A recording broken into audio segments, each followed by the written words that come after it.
छोड्ने होइन घेराबन्दी नै गर्नुपर्छ आज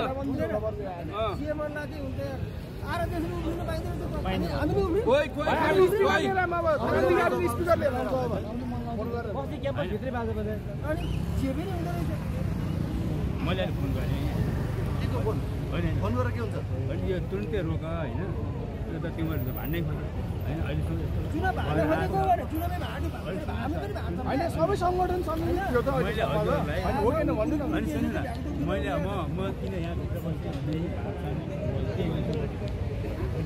म गवाए हुन्छ म साथीहरूसँग बसिरहेको छु भित्र बसिरहेको छु होइन किन मामलामा अनि म किन बस्छु म गवाएँ तर के हुन्छ कि अहिले मैले सुन्दै म भित्र नेभी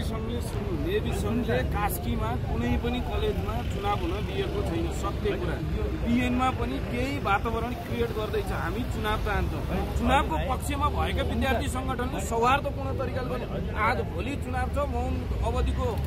अवधिको समयमा आएर चुनाव गराउन खोजे हो कि भाड्न खोजे हो नियम के हो नेभी सङ्घको तपाईँले प्रश्न पार्नु पर्यो नि त म हामी किन त्यही बसेर भन्छु भने